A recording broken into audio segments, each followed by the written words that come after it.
Hello, and welcome back to This Week in Workforce, the podcast brought to you by Workforce Solutions Northeast Texas. I'm Bart Spivey, and as always, joined today by Jeff Clapp. Hello.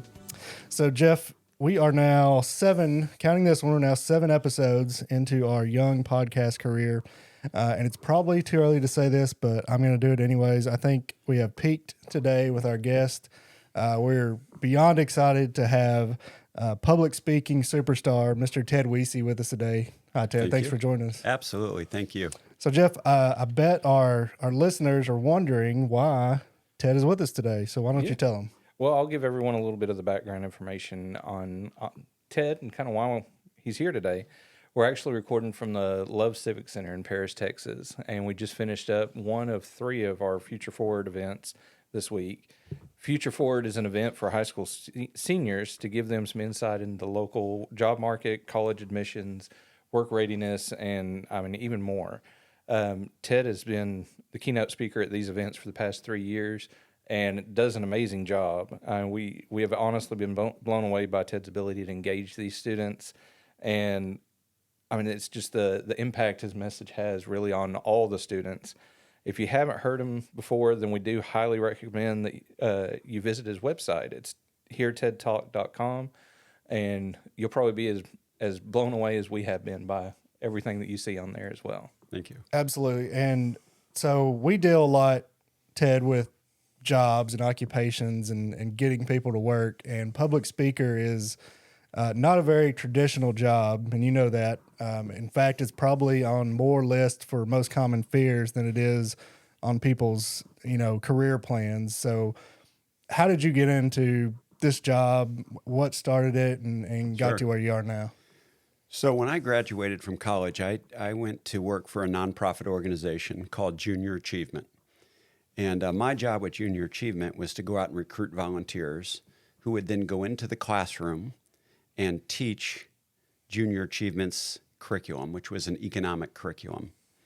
And so I quickly found myself up in front of groups of people, recruiting them to try to be volunteers. And then once I got volunteers, my job was to train them how to go into a classroom and make the message really come alive. And I had virtually no public speaking experience prior to that. And I just found over time, I really like that. I really like standing up in front of a group and trying to get a response, whether it be trying to get people to volunteer or teaching them how to go in the classroom and really make their message pop. And so I did that, and they kept asking me to do more and more stand-up presenting type, and I really loved it. But I wasn't crazy about the topic, which was economic education.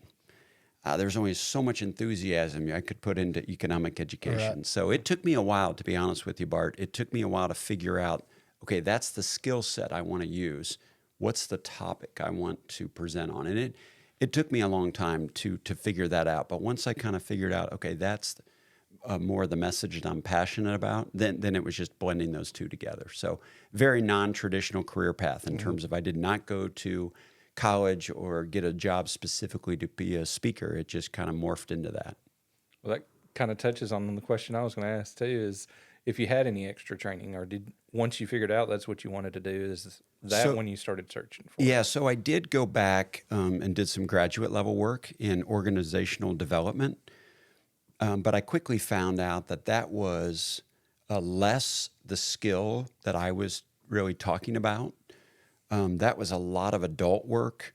And I found out pretty quickly that I do enjoy working with adults, but my real passion is working with young people. So that was just through experience, to be honest with you, learning to make a connection with students. So you touched a little bit on it there. Do you just present to student groups, or do you go outside of that? So it's definitely not just student groups, but I'd say the majority of my work is with students. Having said that, I do faculty programs for schools who need their staff to kind of have a boost in the arm, and they want to do some professional development. And then I do some work with some groups that aren't associated with schools, whether it be athletic teams or corporate groups. So it's not always just students, and it's not always just schools. Okay. Well, you've been speaking to some of our student groups for a number of years. Has there been anything that you've noticed as far as changes in the groups over the years that kind of stand out?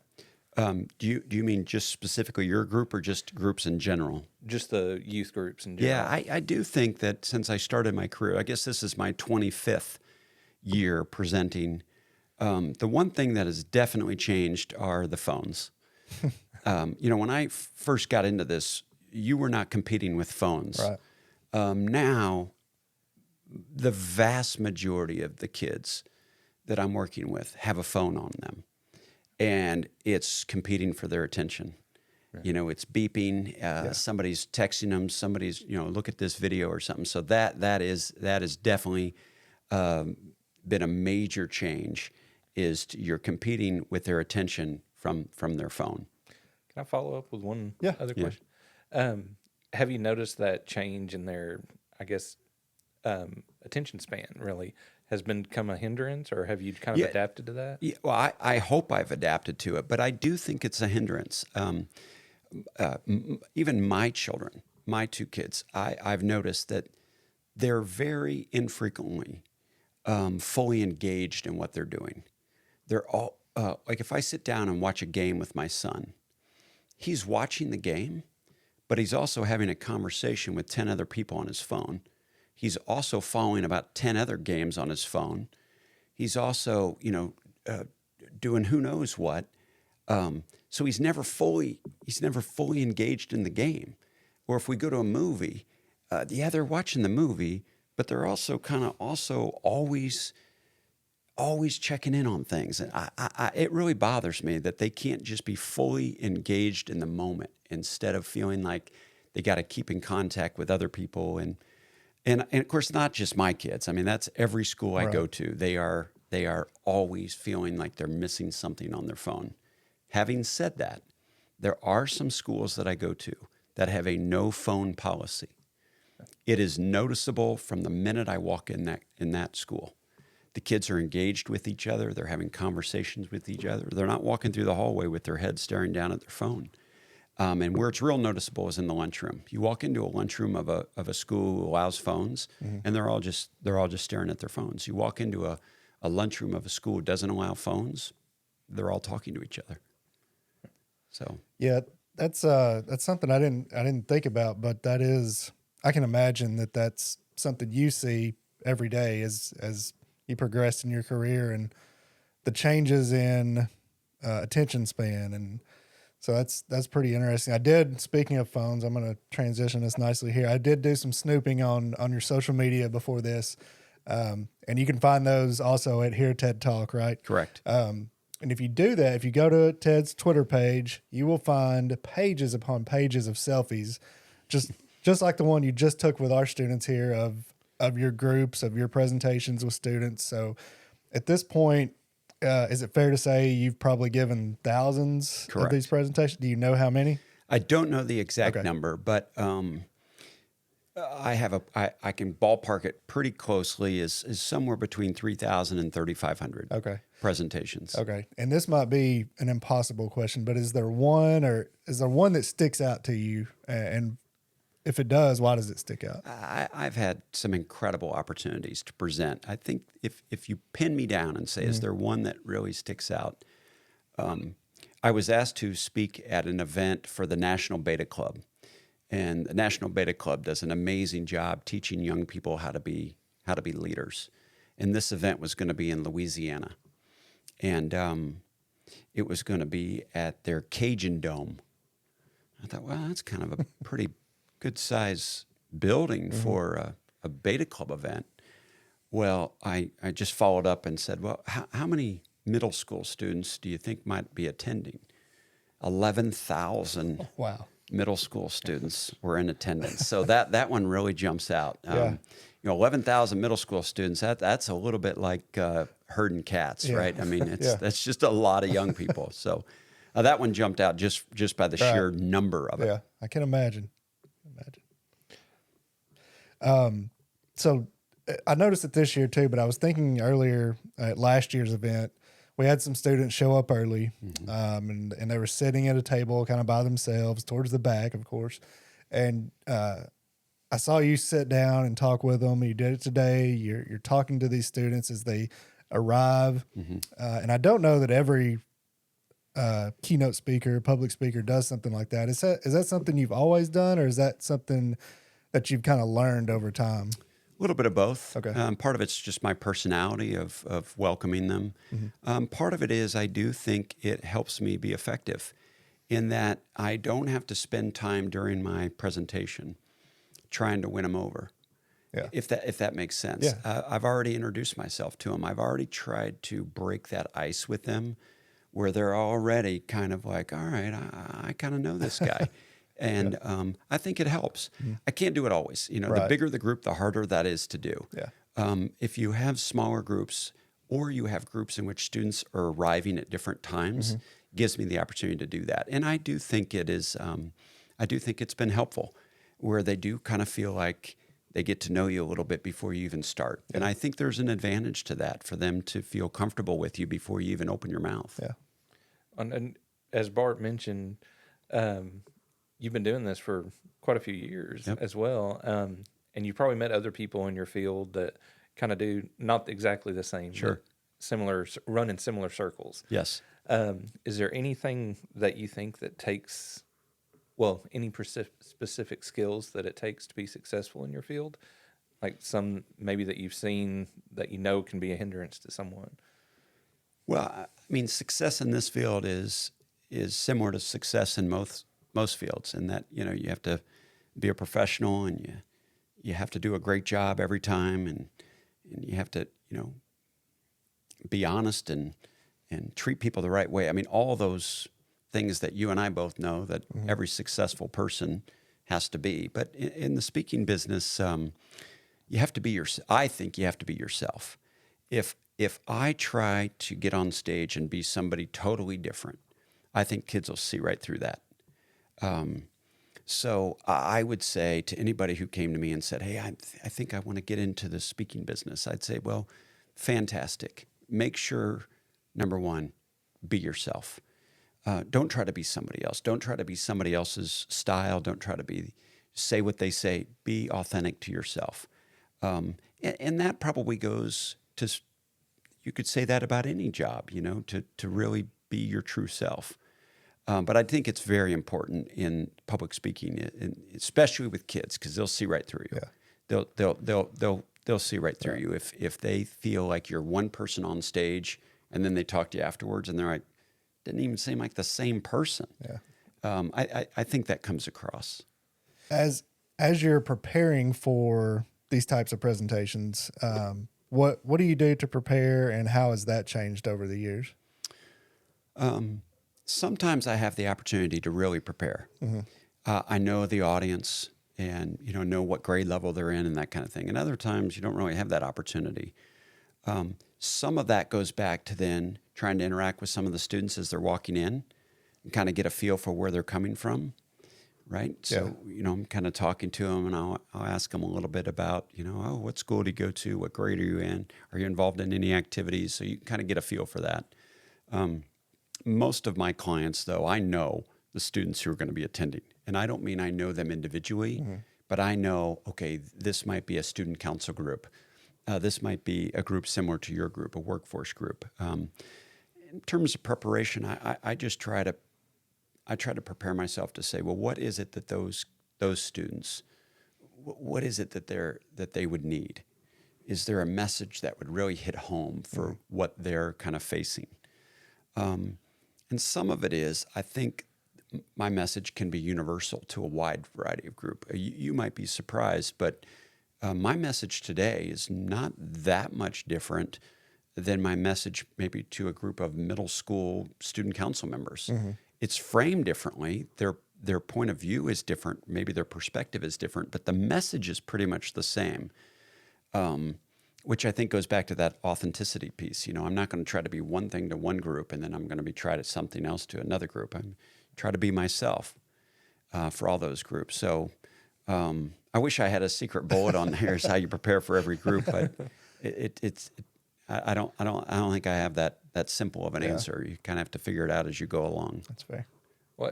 You mentioned that too. You mentioned earlier that public speaking wasn't your original plan. Right. And Bart and I talked about this before also, is that that's one thing when we were in middle school and high school. If we had a speech we had to do at school, I was more than likely sick that day. Terrifying. Yeah. And Still I might is. add, so was I.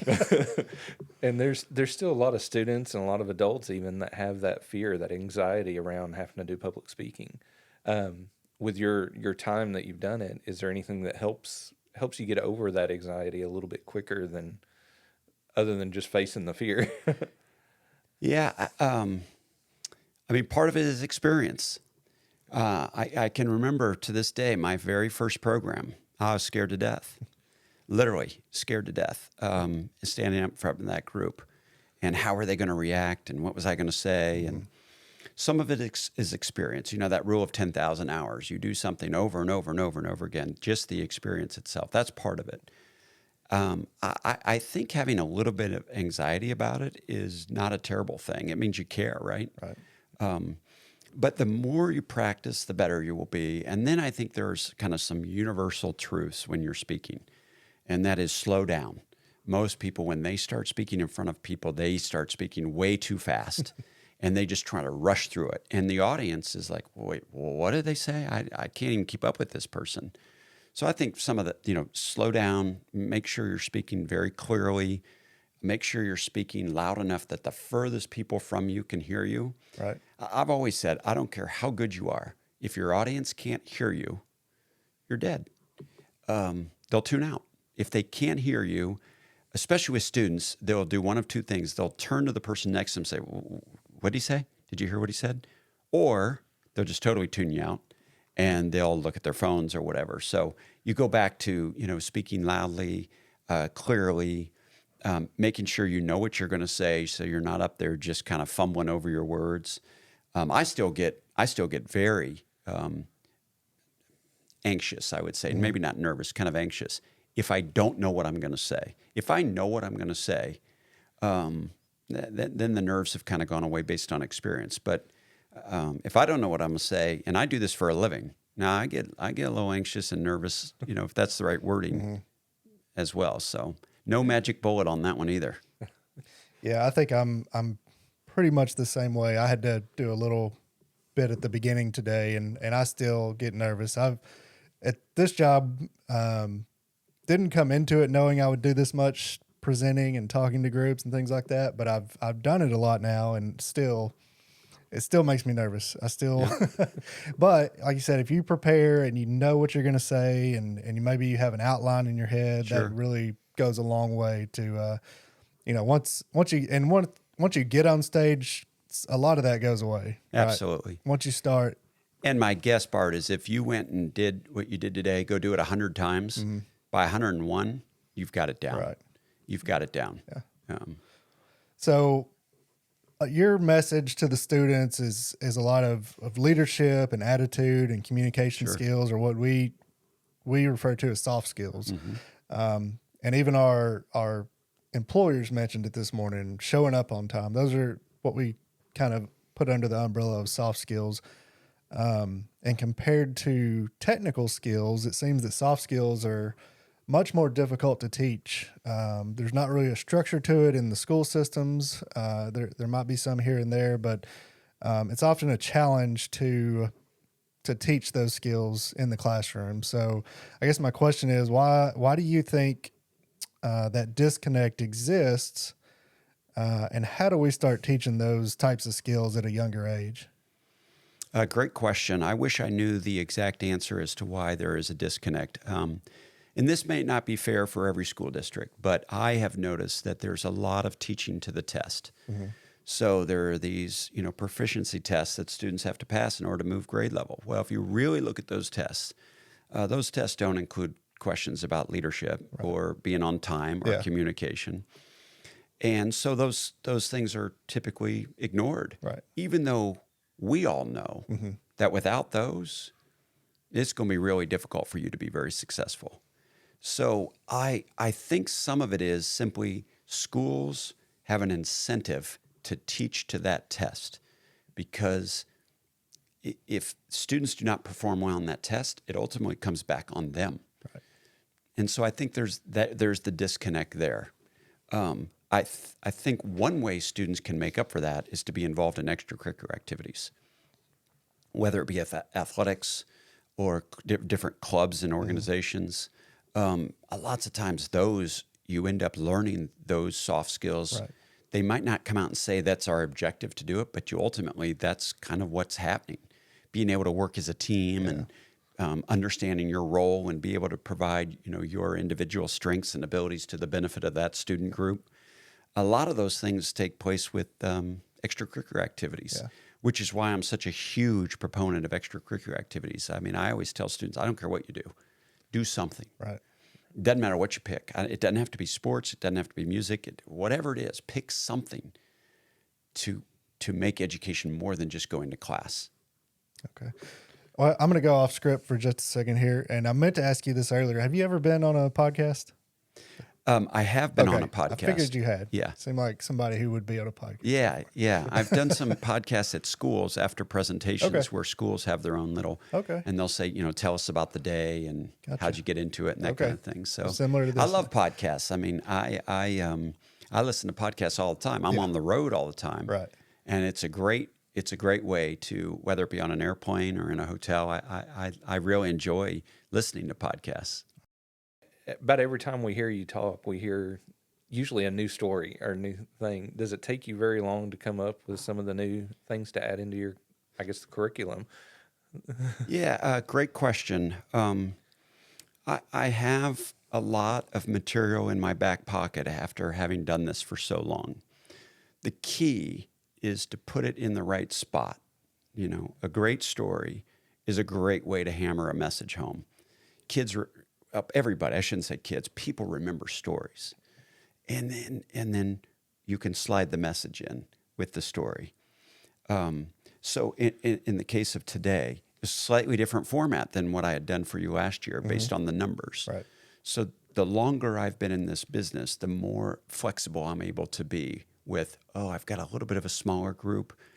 I need to try to do this. Or it's right after lunch, slightly different group, try to do this. So yes, some stories fall flat. I try that a few times, like, that ain't going to work.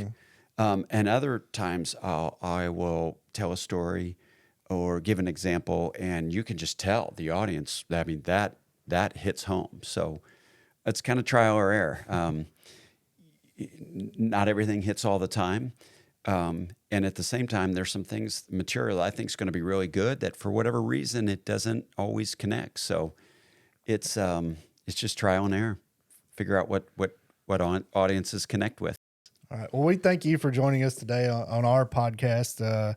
Do you want to leave any parting thoughts with our listeners? I just appreciate the opportunity. And I love working with your organization. I love trying to make a positive impact on the kids.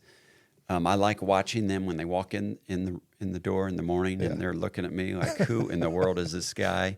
And by the end, when they walk out the door, they're smiling and having a good time. I mean, that's why I'm in this business. That's ultimately. So I really appreciate the opportunity, and I really appreciate the opportunity to be on your podcast. So yeah, well, you do a great job. That's an interesting point. We need to video these kids when they walk in the door and they're kind of tired and not talking a lot. Right. But by the end of the day, I mean, they're running wild in there with with you and your activities. So that was just, again, thank you for being with us and joining us today. Thank you.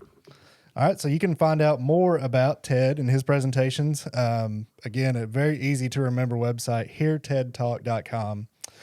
So I'll close this out today. And just thank you to our listeners. You can find This Week in Workforce on your favorite podcast platform or on our website at netxworkforce.org.